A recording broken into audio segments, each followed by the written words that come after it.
마가복음 6장 45절에서 52절까지 보겠습니다.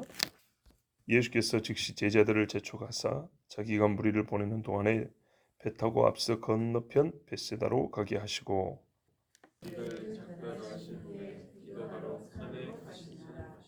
저물매 배는 바다 가운데 있고 예수께서는 홀로 무태에 계시다가 바람이 부스럼으로 제자들이 힘겹게 노젓는 것을 보시고 밤사경 전에 바다 위로 걸어서 그들에게 오사 지나가려고 하시매 제자들이 그가 바다 위로 걸어 오심을 보고 유령인가 하여 소리 지르니 그들이 다 예수를 보고 놀라니라. 이에 예수께서 곧 그들에게 말씀하여 이르시되 안심하라. 내니 두려워하지 말라 하시고 배에 올라 그들에게 가시니 바람이 그치는지라. 제자들이 마음에 심히 놀라니 이는 그들이 그 떡 빼시던 일을 깨닫지 못하고 도리어 그 마음이 둔하여졌습니다. 아멘. 자, 이제 떡 5개하고 물고기 2마리로 다 배불리 먹었습니다. 이제 정말 쉬어야 할 시간입니다. 그래서 예수님이 제자들을 먼저 배를 타고 여기 바닷가니까 저쪽 편으로 와서 쉬라 이렇게 했습니다. 본래 여기 올 때 쉬려고 왔거든요. 못 쉬었죠. 다시 저쪽으로 가서 쉬어야 된다. 그만큼 사람들이 많이 와 있었기 때문에 또 이 많은 사람들을 보내는 것 역시 시간이 매우 많이 소요되는 일이었습니다. 그리고 이 사람들이 모이고 흩어지고 하는 데는 예수님이 계시고 안 계시고가 결정적인 조건이기 때문에 예수님이 뭐냐면 내가 보낼 테니까 너희는 가서 쉬어라 그랬습니다. 놀랍죠. 우리는 일하고 하나님은 쉬시는 듯한 착각을 하는 경우가 있는데 그렇지 않고 항상 일하는 분은 하나님이시고 우리가 생각보다 많이 쉽니다. 쉬라 그럽니다. 저리 가라고. 그리고 먼저 배를 타고 보낸 다음에 시간이 이제 너무 많이 지체되니까요. 왜냐하면 이게 저녁 식사였거든요. 그러니까 빨리 가라 하고 이제 보내고 예수님이 무리를 이제 돌아가게 합니다. 남자만 5,000명이니 무슨 큰 대로가 있는 것도 아니고 그 모인 데서 흩어지는데 뭐 여러 갈래로 흩어졌더라도 시간이 많이 걸렸겠죠. 흩어지게 하고 예수님이 그 틈에 기도하러 가셨어요. 그러니까 다 이유가 있었던 겁니다. 이 제자들은 쉬어야 되지만 예수님은 이 땅에 육체를 입은 종으로 오셨기 때문에 하나님 앞에 매일의 사역을 위하여서 시작과 마침에 기도하셨어요. 우리 보고는 골방에 가서 기도하라 그랬는데 예수님한테는 참 안타깝게도 방이 없어요. 그래서 예수님은 추운 밤에 춥습니다. 야지에서 밤에 혼자 산기슭이나 언덕에서 이렇게 혼자 기도를 하셨어요. 오늘 제자들이 사역을 마치고 온 일에 대하여 하나님께 감사했을 것이고 또 오병이어의 이 기적에 대하여 하나님께도 감사했을 것이고 내일 있을 일 그리고 조금 있다가 있을 일에 대하여도 우리 주님은 항상 하나님 앞에 기도하셨어요. 일과 일 사이에 예수님이 기도했어요. 우리는 예수님을 따라가니까 배워야겠죠. 그래서 사소한 일에도 하나님 앞에 기도하는 것이 옳습니다. 그런데 사소한 일에 기도하다 보면 당연히 자연스럽게 남 보기에 아니 남 보라 남 들으라 하지 아니하고 늘 기도하는 생활을 할 수 있습니다. 예, 사소한 일에 기도하는데 누가 그 사소한 일에 보고 있겠어요? 누가 그 시간에 항상 있겠냐고요. 사소한 일은 되게 은밀한 일이고 개인적인 일이고 그리고 크지 않은 일, 내 일상적인 일이란 말이죠. 그러니까 그게 배어 있는 사람은 혹 많은 사람이 있는 데서 혹은 큰 일에서 기도를 하더라도 그게 딱 보면 늘 하던 거구나라는 생각이 들지 저 사람이 일부러 우리 보라고 하나 아니면은 사람들 많다고 또 기도하는 척 하는 건가 이런 생각 안 들어요. 예수님이 이렇게 늘 기도의 몸을 보이셨기 때문에 우리가 작은 일에 매일에 일과 일 사이에 기도하는 거고요. 바꿔 말하면 기도와 기도 사이에 일이 있는 겁니다. 예수님 이렇게 기도하시는데 예수님 다 알고 계시죠? 무슨 일이 있는지. 보세요. 제자들이 예수님이 산에서 기도하는 중에 보세요. 저물매. 지금 무슨 말이냐면 이 저물어 땅은 이제 날이 저물어 간다는 얘기 아니고 이미 어두워졌다는 얘기입니다. 밤입니다. 바다 가운데 있고 사실은 민물이니까 호수지만 사이즈가 커서 보통 바다라 그럽니다. 갈릴리 호수. 대충 얼마나든지 말씀드렸죠. 다시 말씀드릴까요? 어림잡아 10km, 20km 잡으면 됩니다. 위아래로 20km, 가로로 10km. 약간씩 차이가 있지만 이 정도 잡으면 됩니다. 제가 대충 보기에는 저희 여러 번 말씀드렸어요. 저희 섬 고향에서 여수 시내까지 딱 마주 보면 그 안에 바다가 있어요. 이게 가망만이라 그런가 요 바다인데 요거보다 조금 깁니다. 네, 조금 더 넓고 그 정도입니다. 그러면 그 정도는 어느 정도냐? 밀물 썰물은 없지만 바람 불면 파도가 3m 정도 올라갈 수 있는 그 정도입니다.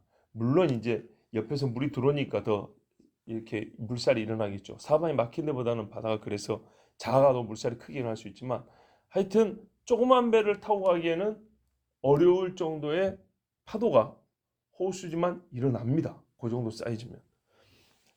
이 밤에 바람이 거스름으로 제자들이 힘겹게 노젓는 것이다. 자, 보니까 노를 젓는 배죠. 노를 젓는 배인데 제자들이 12명이 탔어요. 그렇죠? 제자들 12명이 노를 못 져서 사람을 고용하지는 않았을 것이고 그러면 12명이 탔다 해서 12명이 다 노를 젓는 건 아니에요. 그러면 그 중에 일부가 노를 젓는단 말이죠. 배 크기가 그렇다 이 말이죠. 어떤 배가 탄 사람들이 전부 다 노를 정도로 그렇게 해야 가는 배가 어디 있겠어요. 일부가 노를 젓고 일부가 타고 가는 거죠. 그런 배가 진짜 작은 겁니다. 조그만 배입니다.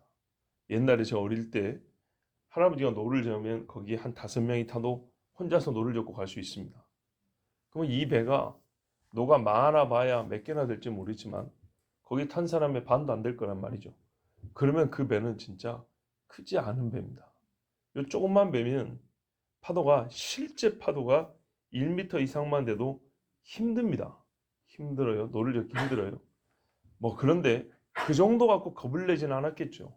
배 많이 탄 사람들이고 여기 많이 왔다 갔다 했으니까 그럼 그보다 더 파도의 높이가 높았다는 얘기입니다. 실제로 보면 이 정도 돼야 이 사람들이 노를 져 가기도 어렵고 밤 사경이라 그랬거든요. 자, 우리 얼마 전에 한번 예수님께서 주무시다가 바다를 잠잠케 하셨다 그랬죠.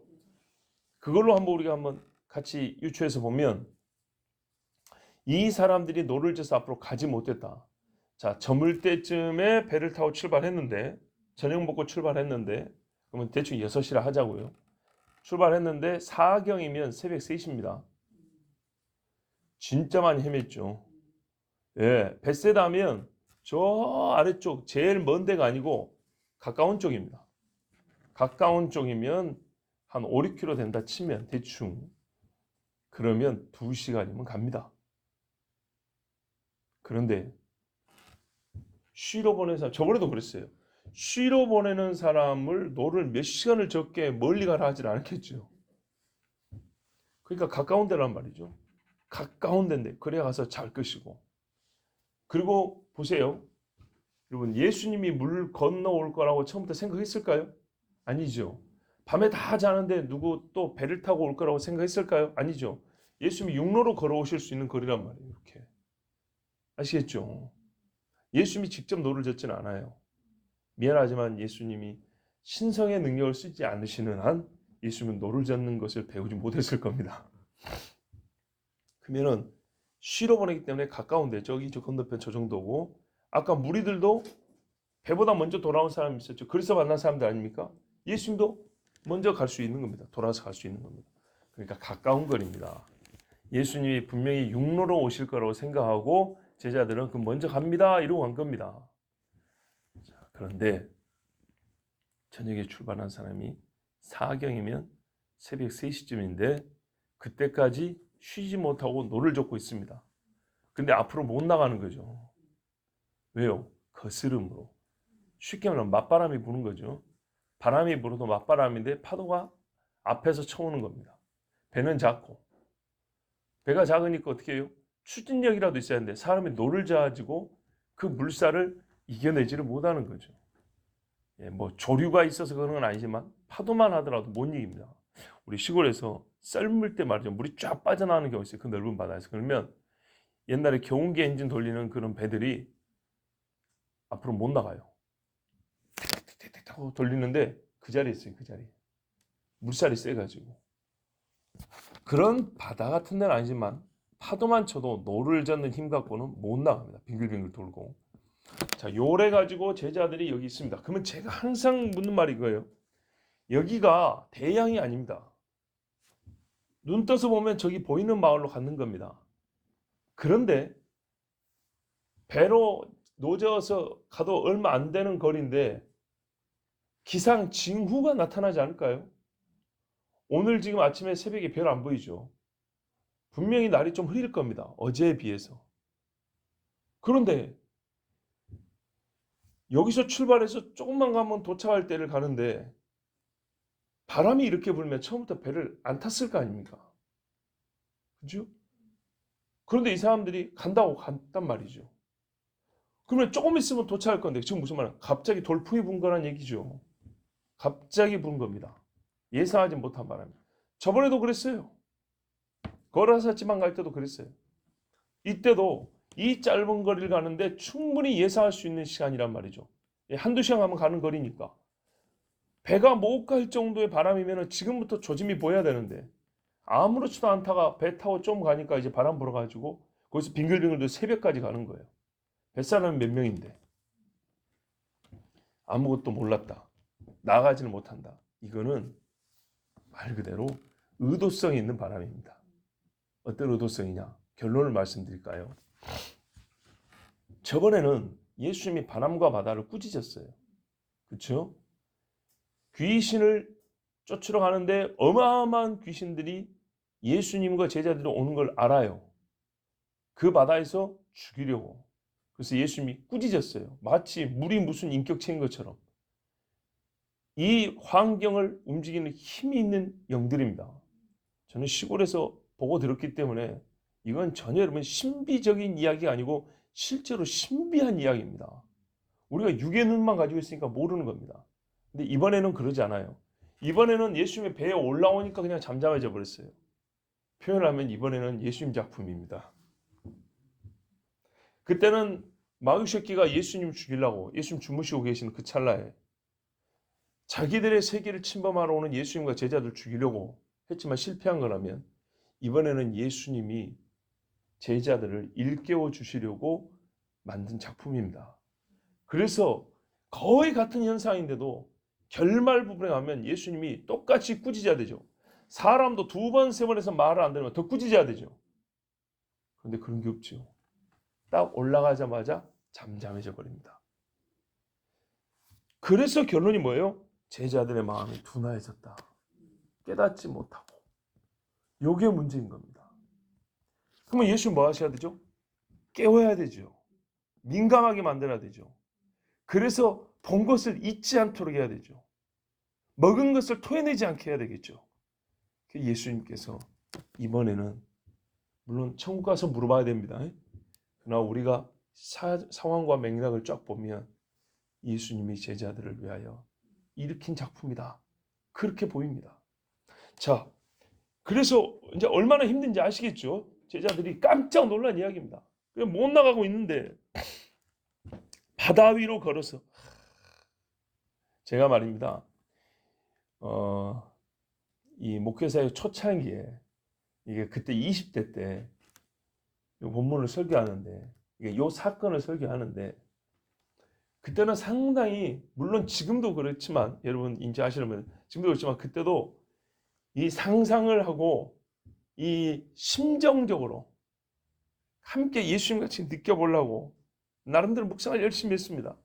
그때는 어떤 데 초점에 맞췄냐면 이게 예수님의 작품일 거라고까지는 생각을 못하고 그냥 일어나는 현상 내가 섬에서 컸지만 이것을 생각을 못하고 갔을까 이까지 생각 못하고 섬에서 컸다는 것이 파도의 크기를 노젓는 것이 어려움을 이해하는 정도로 섬에서 이 경험했던 것이 쓰였어요.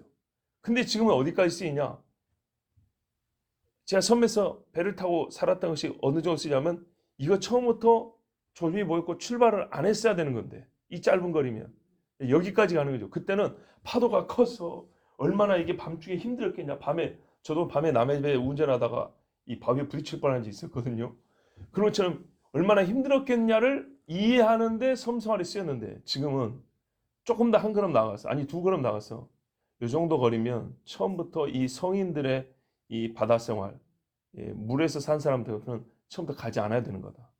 갔다는 말은 돌풍이다. 더 나가서 뭐죠? 같은 사건 거의 똑같은데 앞에는 예수님이 꾸짖었고 왜 꾸짖지 않았을까?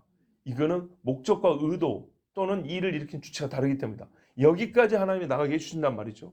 근데 그때 당시에 거의 한 15년쯤 전에 그때는 어떻게 초점을 맞춰 설계했냐면 예수님이 기도하다가 그러니까는 예수님의 이 전지하심을 제가 조금 한정적으로 생각한 거죠. 처음부터 하셨다는 것보다는 제자들이 막 고생하고 있는 것을 기도 중에 하신 거예요. 그래서 어떻게 해요? 기도가 아무리 급해도 내 새끼들이 죽어간다.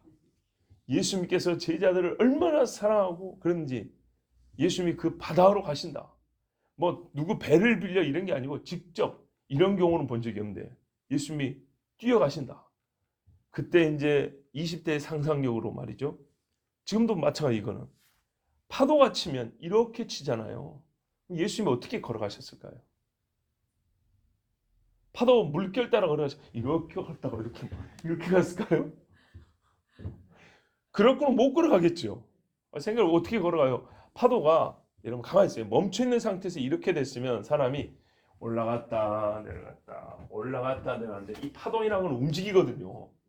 이렇게 움직여 온다고 밀고 온다고요. 그러면 제 아무리 거기서 올라갔다 내려갔다 그 자리밖에 안 돼요. 배처럼. 그죠? 밀고 오는 거니까 파동이. 애기들 유치원하면 블럭으로 산을 쌓고 있는 정지되어 있는 게 아니라고요. 정지되어 있으면 타고 올라갔다 내려갔다 이렇게 앞으로 쭉 가면 되는데 앞으로 가려도 이게 파동에서 용수철 띵 하면 오는 것처럼 밀고 계속 오기 때문에 콩가루 옛날에 믹서기 이렇게 갈잖아요. 고춧가루 갈면 이렇게 계속 밀고 들어오죠. 이게 회전할 뿐인데 미는 것처럼 보이죠. 그래서 콩가루 밀고 나오죠. 파도가 이렇게 파동이기 때문에 밀고 나오기 때문에 아무리 올라갔다 내려갔다도 그 자리인 거예요. 예, 그 자리. 그러니까 콩물이 갈려 나오는 것처럼 그 자리. 야, 그러면 이 파도보다 예를 들어서 예수님의 파도를 타고 오면 파도가 밀고 오는 속도보다 더 빨라야 돼요. 그죠? 파도가 이 정도 속도로 밀고 오면 예수님은 더 빠른 속도로 이렇게 올라가야 돼요. 멀미나서 가겠습니까? 그래서 제가 그렇게 가신 것이 아니다. 진짜 멋진 장면. 파도를 뚫고 가신 거다. 파도가 밀고 오는데 발로 말이죠. 파도가 오는데 이렇게 팍 치고 가는 거예요. 파도가 깨지면서 예수님이 그렇게 걸어가신 거다. 그것이 아니면 파도 위로 가셔야 되는 거죠. 파도가 요로 치면 영향 안 받게 그 위에 떠서 걸어가야 되죠. 여러분도 한번 상상해 보세요. 분명히 걸어왔다고 돼 있어요. 근데 걸어왔다는 것이 도보라는 뜻이지 무조건 또 느리 걸어왔다니 예수님이 달려왔을 거다. 왜? 내 새끼들이 죽어가니까. 지금도 실제는 이 중에 하나로 생각합니다. 봐보세요. 예수님이 하는 거죠. 내 새끼들 죽을까 봐. 그래서 우리 예수님이 자기 제자들을 지극히 사랑하고 그들이 죽기 전에 물에 빠지기 전에 가셔야 되니까 파도를 타고 간 건 아니고 깨고 나갔을 거다. 깨고 나갔는데 느리 걷지 않냐고 거의 달리다시피 빠른 속도로 가셨을 거다. 거리가 이게 얼마나 됩니까? 그래도 몇 킬로 될 거 아닙니까? 산에서부터 바닷가로 가야지. 바닷가에서 쪽까지 가야지. 그러니까는 그 몇 킬로를 걸어가면 시간이 얼마나 걸리겠어요? 급해서 예수님이 기도를 중단하고 오는데 상당히 흥미로운 생각이죠. 그리고 여러분 한번 말씀을 그대로 보니까 그래요. 물 위를 걸어왔다는데 어떻게 걸어왔겠냐?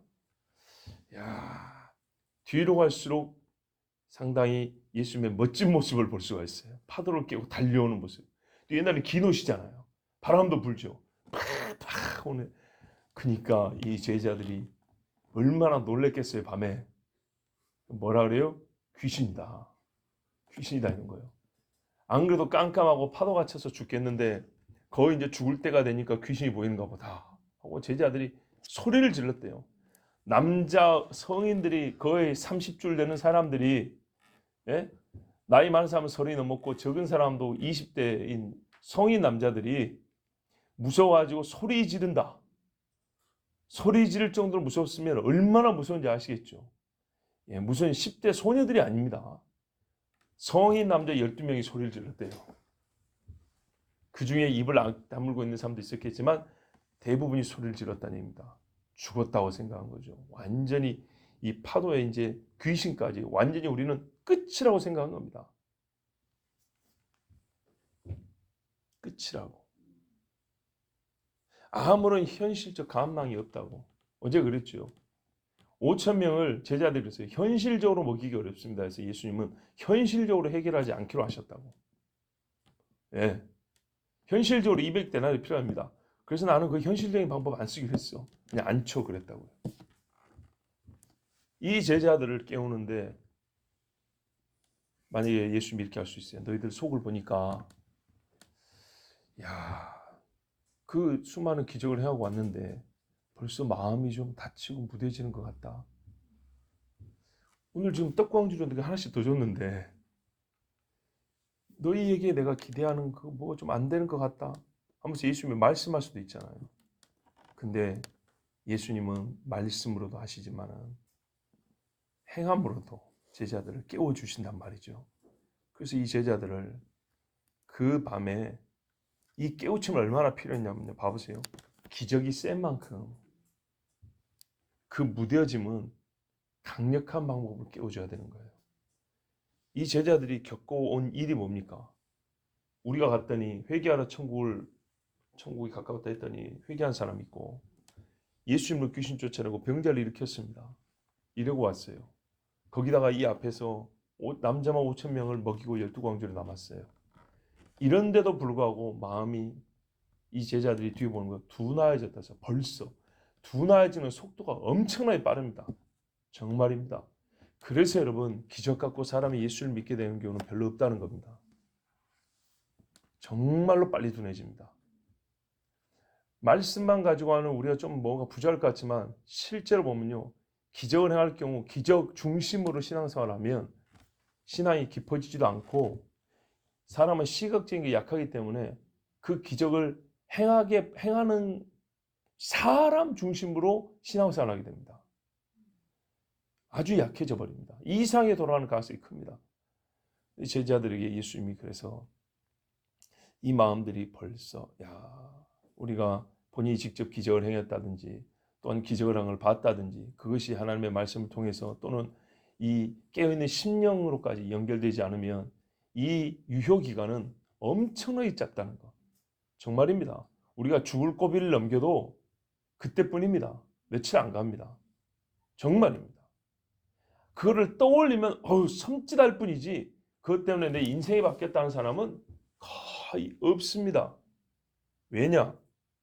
사람이 살면서 현재 살아있는 사람의 기준으로 내가 죽을 고비를 넘겼다고 생각이 들 만한 사건 안 겪어본 사람 어디 있어요? 여기 계신 분들도 내가 살면서 죽을 고비를 겪었다. 이러다 죽겠구나 하는 생각이 드는 그런 순간 안 겪어본 분 계세요? 우리 용빈이는 아직 나이가 좀 어리니까 그럴 수 있지만 사람 평균 50평생 살면서 그런 일 한 번 없었을까요? 보통 있습니다. 그게 나의 인생에 얼마나 큰 영향을 미칩니까? 막 밥 먹을 때마다 그게 생각나서 막 눈물이 나서 감사합니까? 내가 그때 죽었으면 이 밥도 못 먹었을 텐데 그럽니까? 그런 생각 별로 안 듭니다. 어쩌다 한 번씩 영웅담하듯이 내가 그때 그런 일을 겪었다. 이런 경우 있고 가끔 이제 신앙인들은 신앙생활 하면서 자기 생각 돌아볼 때 한 번씩 이렇게 스쳐가요. 그러면 하나님께 감사하고 그때 하나님 살려주셨는데 제가 죄송합니다 하고 회개하는데 조금 도움이 될 뿐이지 이거이 그래도 좀 다르게 쓰이는 추억과 기억이지 대개는 신경 안 쓰고 갑니다. 그럴 것 같으면 이 땅에서 어느 정도 인생을 살았다는 분들은 진짜 다 멋진 사람들 의와 진실을 위해서 사는 사람들이 되었겠죠. 근데 그게 잘 안 됩니다. 자, 제자들에서 우리는 분명하게 알 수 있습니다. 그래서 유령하고 소리질러 이제 죽였다는데 예수님을 보고 놀랐답니다. 예수인 것이 정확히 안 보였다니죠. 봐, 왜 그런가요? 인간의 시력 그대로 볼 때는 예수님인 것을 알 수가 없습니다. 한밤중이죠. 그리고 물결을 치고 나오는 사람이죠. 보통 그때 당시 옷 색깔은 흰색 계통이죠. 흰색이나 약간 거무튀튀한 새까만 색이 아니니까 뭔가가 보이긴 보이는데 이게 제대로 보입니까? 파도가 중간에 막 치고 하니까 잘 안 보였을 거 아닙니까? 그러니 이 사람들이 볼 수 있는 거는 사람들이 생각하는 귀신이라. 고대 사람들의 사고방식이 아니라 지금도 그랬을 겁니다.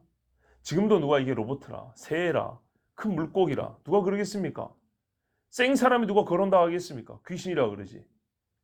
자, 우리가요 인간이 감당 안 되는 공포의 순간에는 바라면 바로 이 영적인 만남, 충돌 시간입니다. 사람들은 다 알아요.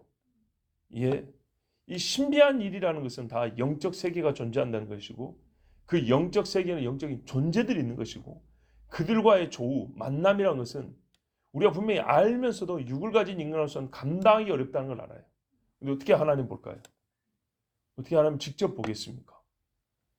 자, 이래서 귀신인가 보다 하고 진짜 죽었다고 하는데 예수님이 가까이 오셔가지고 들릴 정도이죠. 파도도 치하니까 들릴 정도의 거리였겠죠.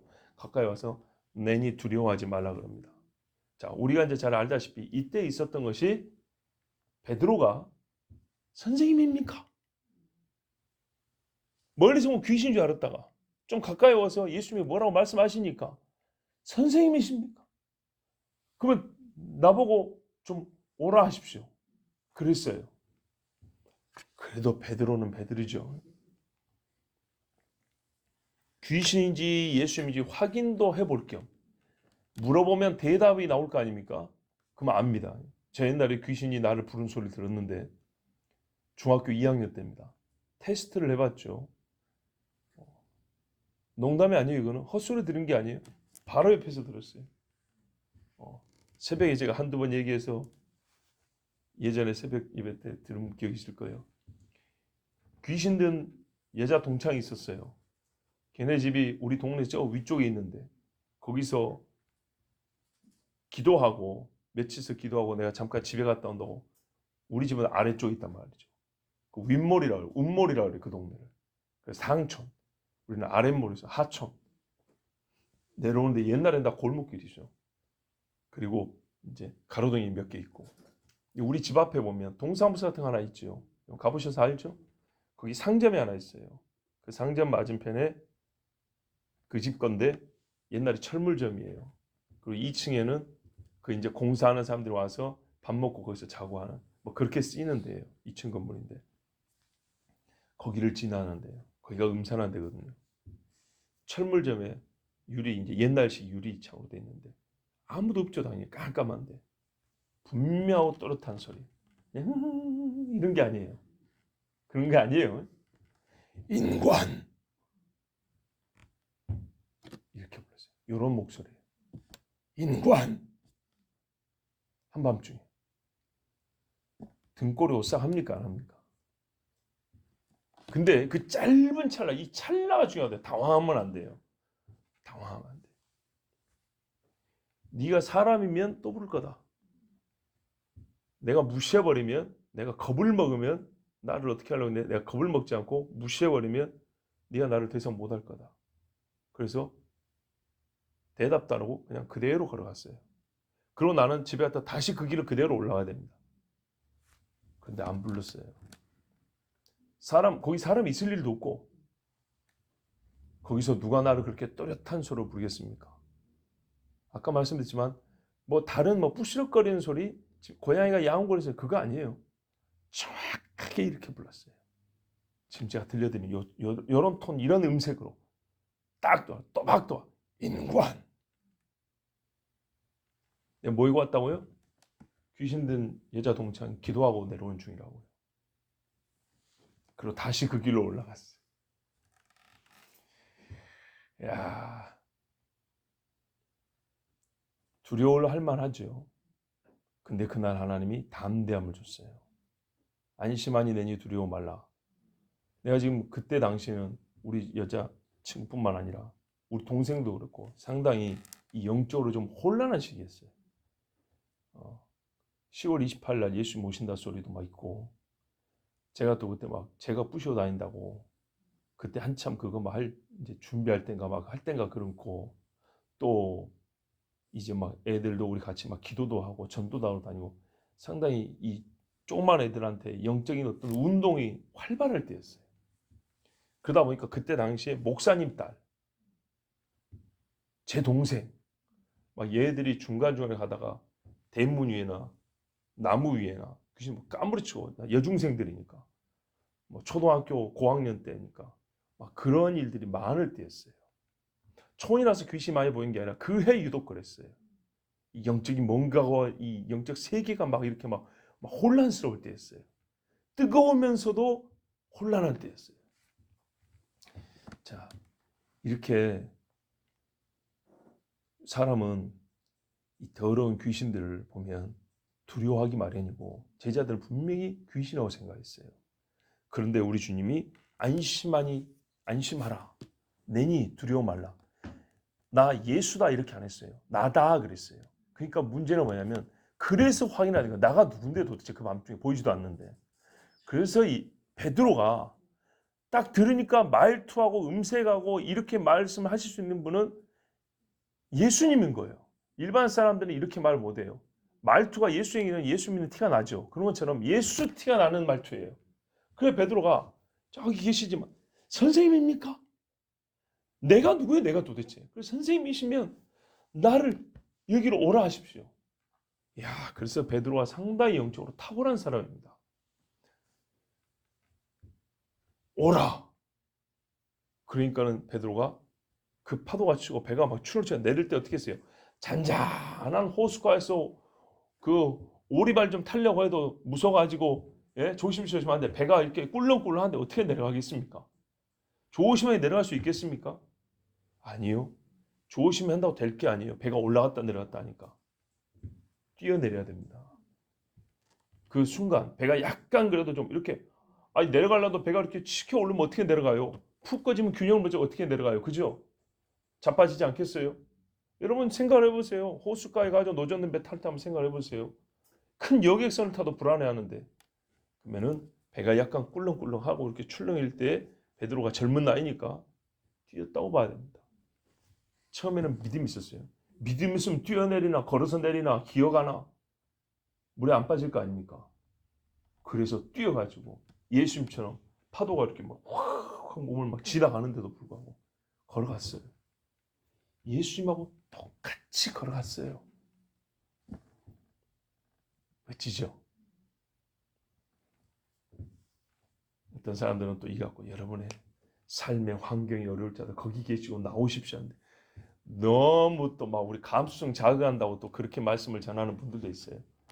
다 틀렸다고 보기는 어려운데, 그러면 우리가 보다 더 실체적인 것에 접근하기가 어려워요. 지금 제자들이 중요한 거는 현실의 어려움이 얘기하려는 게 아니에요. 여기 말씀의 문제는 뭐냐면 영적 어둠을 지금 얘기하는 거예요. 실제로는 이날 안 죽어요 이런다고, 이 파도 좀 친다고 해서 죽을 정도는 아니에요. 저번에는 배에 물이 들어왔다 했어요. 예, 물이 들어와서 이제는 물이 차면 배가 까맣게 생긴 상황이고, 지금은 어려워서 거슬러서 못 나가는 상황이에요. 죽지 않아요. 근데 베드로가 내린 거는 이 현실의 어려움을 나 한번 피해보자고. 나는 이 배에 안 있고 예수님 옆에 있겠다고. 그렇게 보시면 오히려 이게 배신이 아닙니까? 그게 아니고요. 정말 이 놀라운 광경에 베드로는 말 그대로 믿음의 테스트를 한 겁니다. 이 환경에서도 주님이 부르면 내가 물 위를 걸어간다. 여러분 여기서 가장 돋보이는 게 믿음 아닙니까? 광야에 있어도 모세하고 아론을 봐보세요. 그 백성들이 온갖 문제, 진짜 직면하는 문제를 할 때 그 사람들은 안 먹어도 사는 것처럼, 아니 먹고 싶다 하고 배고프다 할 때, 목마르다 할 때 모세는 뭐 목에서 그냥 막 샘이 솟아나고 맨날 시원합니까 여기가? 모세는 안 먹어도 배가 부릅니까? 아니에요. 똑같은 어려움이거든요. 똑같은 어려움인데 모세와 아론은 함께해요. 하나님을 만났기 때문에, 늘 주님 앞에 나가는 사람들이기 때문에 그게 불평이 안 됐어요. 두렵지 않았어요. 그것처럼 주님 앞에 나아가는 길입니다. 회막 앞으로 나가는 길이라고요. 주님 앞에 가고 싶은 거예요. 그래 가는데 여기를 보니까 이 물이 이제 중간에 들어서 빠지는 거죠. 그래요. 우리는 항상 그래요. 주님 계신 대로 내 마음과 눈이 고정되고 가는 게 믿음입니다. 이 믿음의 정의입니다. 그런데 우리가 이렇게 예수님 하신 말씀에 실족한다 그러죠. 실족한다. 어떻게 또 표현하냐면 나로 말미암아 실족하지 아니하면 복이 있다 그랬어요. 나로 말미암아 실족한다. 우리는 우리의 못된 성정이나 죄 때문에 실족하는 경우인데 왜 예수님으로 말미암아 실족하죠? 그것은 예수님을 실족하는 건 크게 두 가지입니다. 하나는 뭐냐면 이와 같은 경우죠. 예수님 앞에 가는데 우리가 생각한 환경이 있어요. 예수님 앞에 갈 때 내가 그 가는 과정, 그 길을 내가 정해놓은 시나리오가 있다고요. 근데 그게 안 맞아요. 그러면 예수님께 배신당했다는 거죠. 내가 기대한 환경대로 이게 과정이 진행돼서 예수님 앞에 딱 가야 되는데 그게 안 되는 거예요. 예수님의 명령이 있으면 이게 일사천리로 진행이 되고 뭔가 좀 순탄했는데 파도는 여전히 치고 있는 거죠. 본래 예수님 뜻은 이 파도를 치고 오라는 건데 왜 파도가 안 잠잠해지냐는 거예요. 그러니까 예수님 때문에 실족한다는 경우가 있죠. 또 하나는 예수를 믿는데 세상 사람들 용납을 안 하고 핍박을 해요. 그죠? 그래서 실족하는 거예요. 또 예수님을 믿고 따르는데 미혹이 있어요. 이건 예수님 말씀이 아닌데 마귀 새끼가 하는 것인데 예수님 말씀처럼 들려가지고 그렇게 따라가는 경우가 있어요. 이렇게 여러 가지 예수 때문에 말만 실족하는 경우가 있다 이 말입니다. 그러면 이 중에는 그 중에 하나 케이스죠. 분명히 예수님이고 분명히 주님이 오라 그랬는데 왜 파도가 계속 치는 거예요? 왜 나를 계속 죽이겠다고 파도가 밀고 오냐 이 말이죠. 여기에 믿음이 떨어져 버립니다. 이렇게 해서 실족하는 경우가 있습니다. 그 실족의 결말이 뭡니까? 물에 빠집니다. 죽습니다. 예수님이 건져주지 않으면 못 일합니다. 이게 실족이라는 겁니다. 얼마나 무서운가 보세요.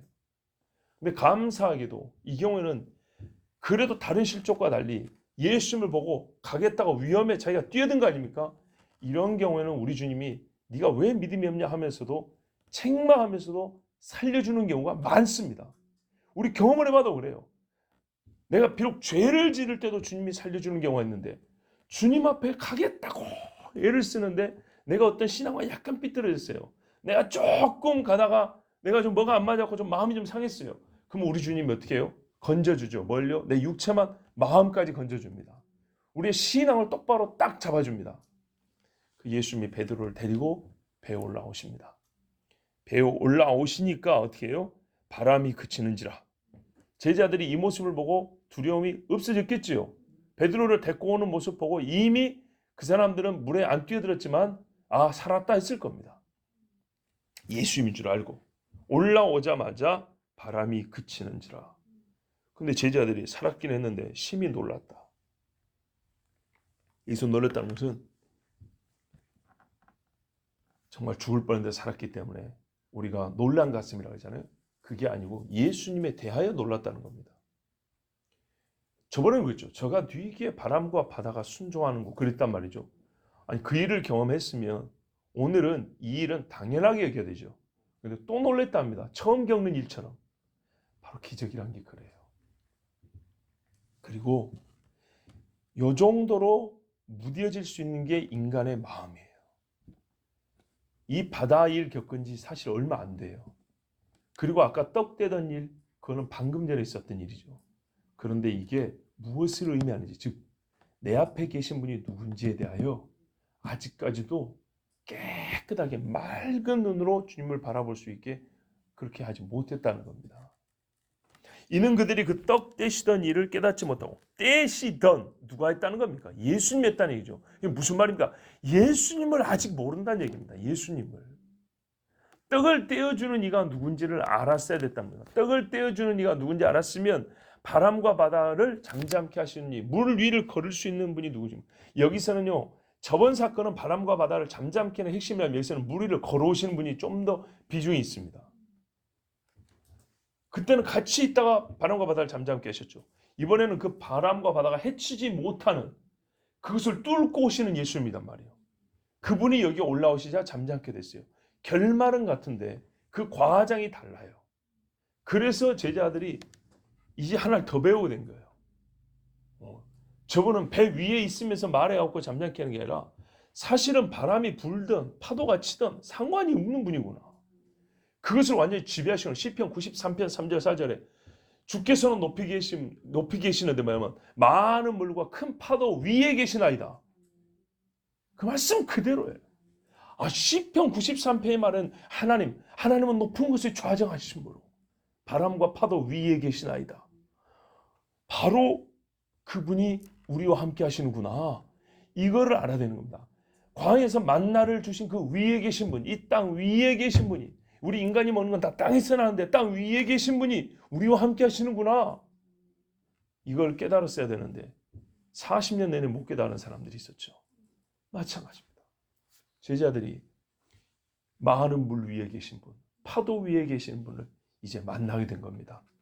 이것을 직접 안 보고도 사실은 그 만나에게 광야 위에 계신 분을 알았어야 되는데 그것으로 깨달음이 됐어야 되는데 이게 안 되고 먹고 배가 좀 꺼지니까 우리가 다시 밥을 먹어야 되는 것처럼 그렇게 영적인 깨우침도 쉽게 잊어버리고 잃어버리는 존재가 우리 인간이라는 것을 다시 한번 깨닫고요. 그래서 여러분 들은 말씀 또 듣고 본 말씀 또 보고 이렇게 하는 겁니다. 그리고 거기서 보면 볼수록 하나님이 더 깊게 더 풍성한 만찬을 허락해 주시고 우리가 훨씬 더 만나게 하나님을 말씀 보면서 배부를 수가 있습니다. 그래서 예수님은 이로 말미암아 아까 떡을 먹고 배부른 것 이상의 배부름을 제자들에게 주신 겁니다. 실제로 밤새도록 고생했어요. 얼마나 배가 고팠을까요? 그렇죠. 제가 여기서 약간 이해하시죠? 현실적인 약간의 유머를 더할까요? 이제 파도가 잠잠해졌으니 고픈 배를 채워야 되겠죠. 아까 준 광줄이 다 이유가 있는 겁니다. 밤새도록 너를 줬고 물에 시달렸으면 뭐야? 먹어야죠. 이제 먹어야지. 바울이 뭐라 그래요? 풍랑 있는 사람들에게 파도가 치니까 사람들이 일주일 동안 밥을 똑바로 못 먹는다 그러니까 먹을 수가 있으니까 배가 흔들리고 물이 들어오고 죽겠다고 하는데 바울이 뭐라 그래요? 무거운 거 다 버리고 이거 밥에서 마지막 드시오. 기력을 보충해야 된다. 왜? 좀 있으면 배 딱 좌초되면 헤엄치고 가야 되니까. 그죠? 이 사람들이 바다 위로 걸어갈 건 아니잖아요. 그러니까 기력을 보호하기 위해서 음식을 들라 하고 바울이 막 쫓아다니면서 밥 먹겠다는 거 아닙니까? 맞아요. 이 제자들이 지금 이 식사가 필요해요. 지친 몸에 식사가 필요하다고요. 그 12광주를 남이 먹던 거라고 버렸을까요? 아니죠. 아닙니다. 얼마나 우리 주님이 세심하신지. 왜 예수님 작품인지 아시겠죠? 우리가 글로 기록되어 있지만 행간을 읽는다 그러는 거예요. 생각해보세요. 밤새도 일을 하면 얼마나 배가 고픈가. 한낮에도 배가 고픈데 지치고 배고플 이때 예수님은 제자들에게 이 남게 하셔서 가져온 각자의 도시락과 같은 12광주리의 음식을 먹게 하시면서 이제 뭐요? 아까 있었던 일도 깨닫게 하시고 지금 있는 일도 깨닫게 하시고 그리하여 자기들과 함께 하신 선생님이신 예수가 누군지를 알게 하십니다. 땅과 바다와 하늘의 통치자, 우리의 구원자, 여호와의 이름으로 오시는 이가 우리와 함께 계시구나. 제자들의 둔하여진 마음을 예수님이 다시 민감하게 하셨고 다쳐가는 마음을 다시 활짝 여셨습니다.